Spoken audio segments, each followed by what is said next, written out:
Good morning, children.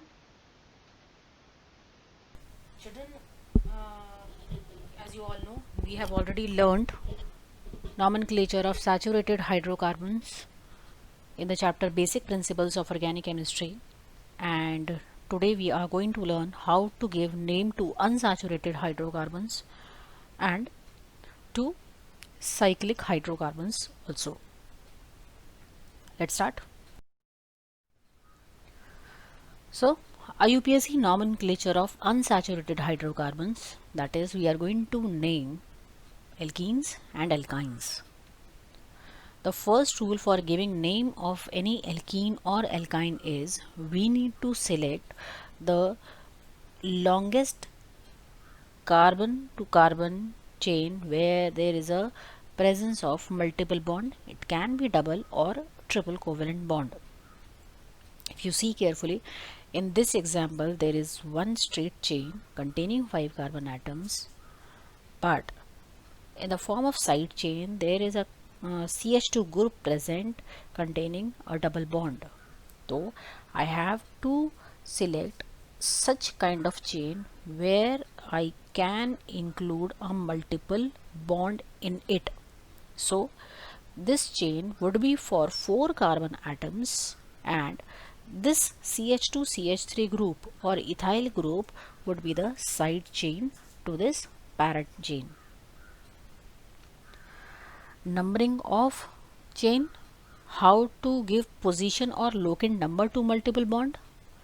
If you see carefully, this example containing 4 carbon atoms, and the proper numbering to this compound would start from right hand side. This is carbon number 1, 2, 3, 4, and on one position or one locant number is given for this double covalent bond. Although the double covalent bond is present in between carbon number 1 and 2, but the lowest locant number is assigned to the double covalent bond present in an organic compound. As you know, if we are talking about saturated hydrocarbons or alkanes, the suffix is "ene". "Ene" would be used for double covalent bond containing compounds, and "ine" would be used for triple covalent bond containing compounds. Now the naming of the compound. As you see the example, if a compound is containing 4 carbon atoms and the locant number or the position of double bond is 1, because I am counting from right hand side, so total number of carbon atom, that is but, position of double bond and suffix for double bond. So name would be given to this compound is but-1-ene. Similarly, if I am seeing a triple covalent bond in between 2 carbon atoms of an organic compound, first I will assign lowest locant number to the triple covalent bond. Then I will count the carbon and write the name. The total carbon atoms present in a compound are 4. So 4 means but. But-1-ine would be the name of this organic compound. Now, children, if there is a compound which is having multiple bond, means it is having double or triple covalent bond along with the alkyl groups. How would we count? If you see carefully in this example, what is happening from right hand side as well as from left hand side. From both the side I am getting position of double covalent bond as 3. The locant number for double covalent bond is 3. But from right hand side I am getting one methyl group on second carbon atom and one methyl group on fourth carbon atom. And from right hand side, if I start counting, the position of 2 methyl groups would be 3 and 5. I would start preferring counting from left hand side because I am getting lowest locant numbers of 2 methyl groups, that is 2 and 4. So the name of this compound would be 2,4 dimethyl hex 3-ene. This would be the name of the compound written on the screen. Similarly, the second example.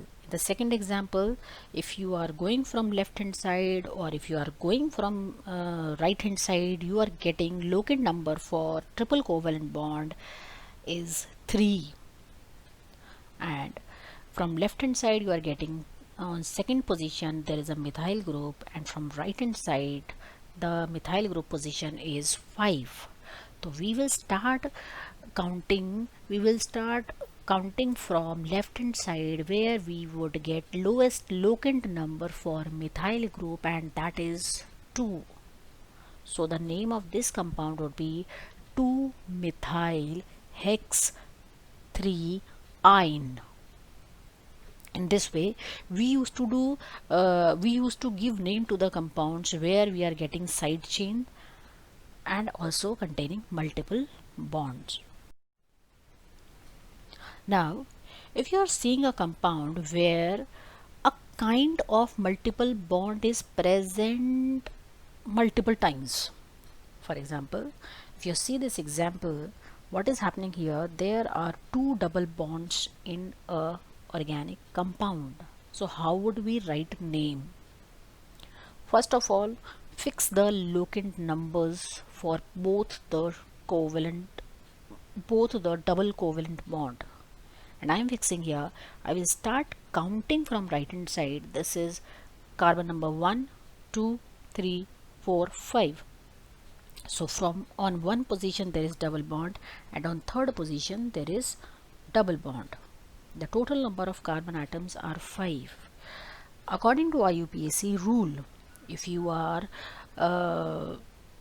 are seeing particular bond multiple times, particular multiple covalent bond multiple times, so you have to add alphabet in ELK in the number of carbon atoms. So there are total 5 carbon atoms in a chain. It would be called as pent. I would add here A. After that I would give position of both the double bonds. Di means 2 and ene means suffix for covalent bond, which is double. So the name of the compound would be penta 1,3-diene. Now next example you are seeing there is a carbon chain containing 6 carbon atoms, and the position of triple covalent bond is 1 and 4. I am starting counting from right hand side. That is why I got locant number for triple covalent bond 1 and 4.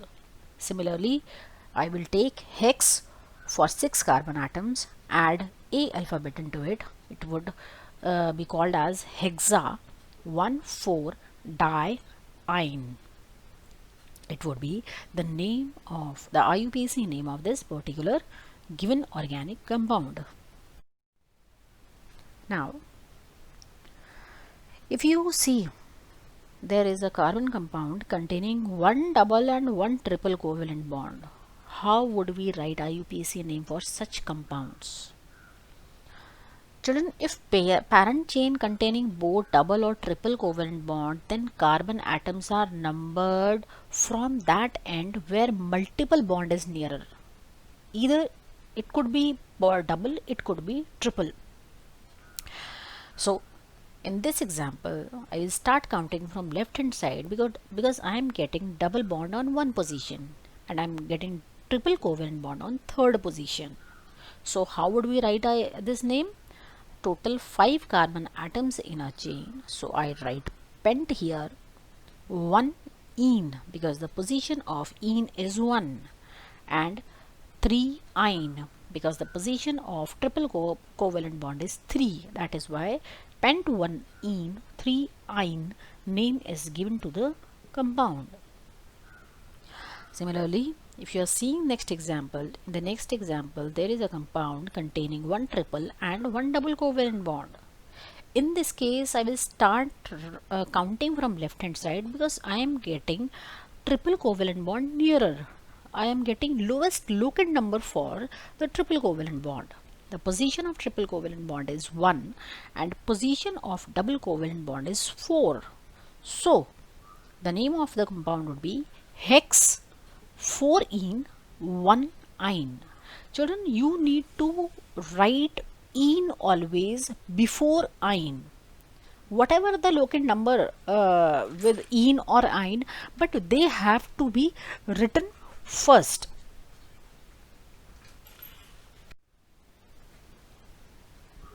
Now the next rule.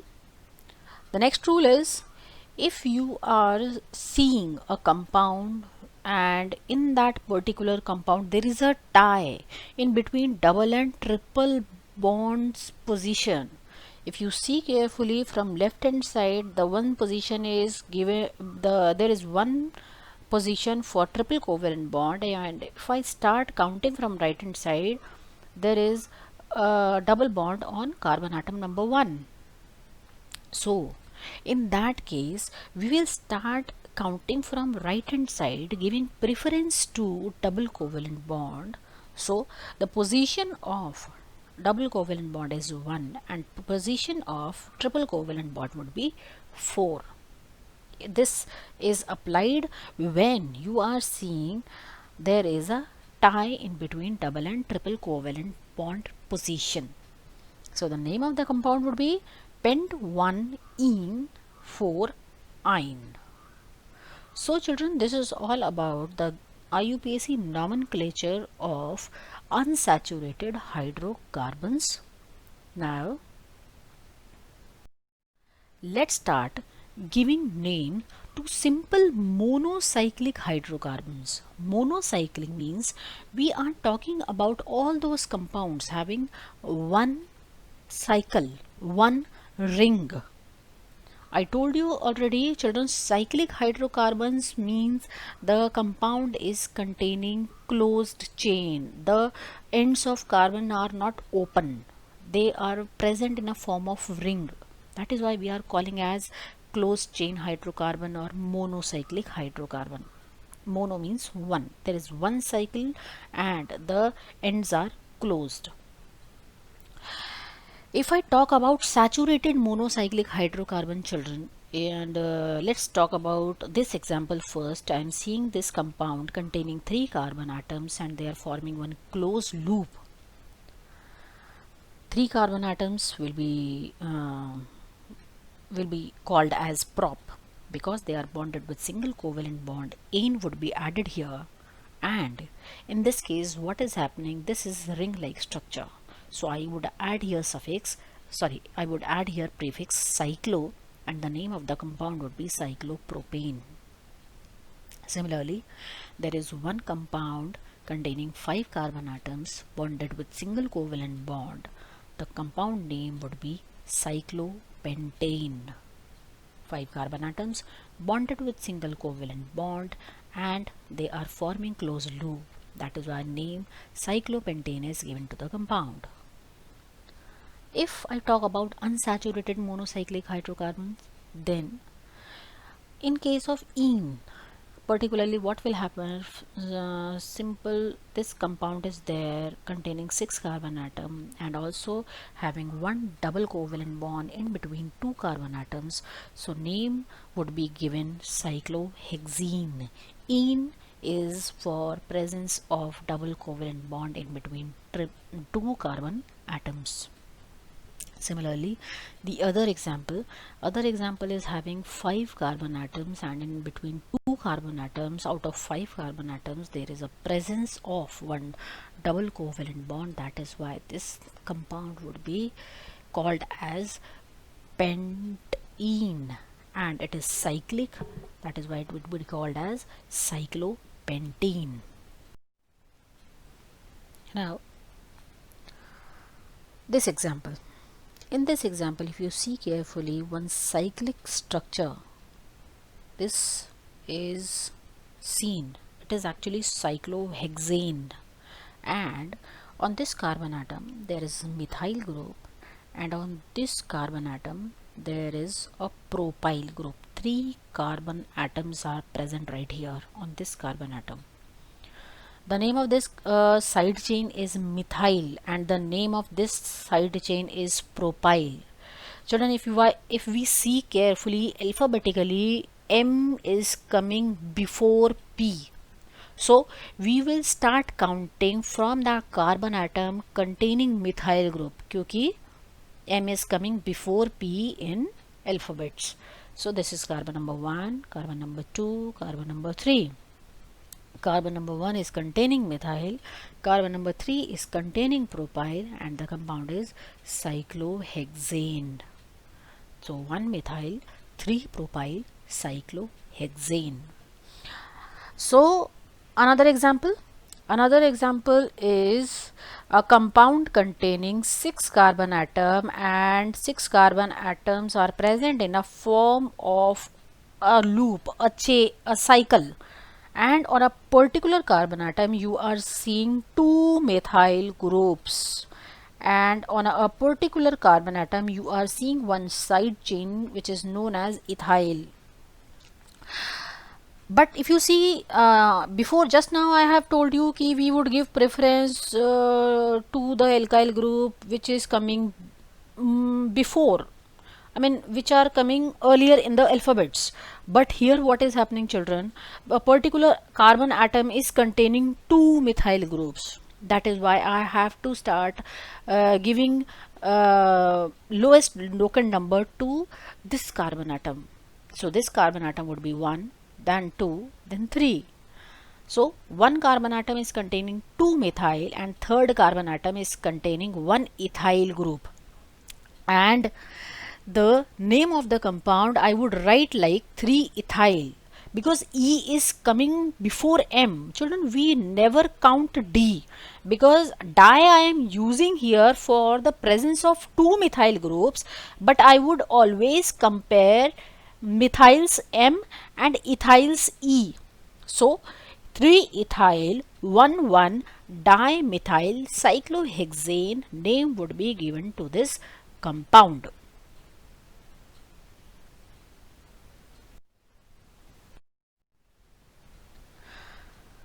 Now children, if alkyl group contains greater number of carbon atoms than the ring, then the compound is named as a derivative of alkane, and ring is treated as substituent. If you see carefully, this is the cyclic compound containing 3 carbon atoms, and this is a side chain which we are considering as an alkyl group containing 6 carbon atoms. In that case, when we are seeing such kind of alkyl groups containing more number of carbon atoms than the cyclic compound, then cyclic compound will be treated as substituent, and the main chain, the parent chain, would be of the open chain compound, which is there right here in front of you people. What is happening here?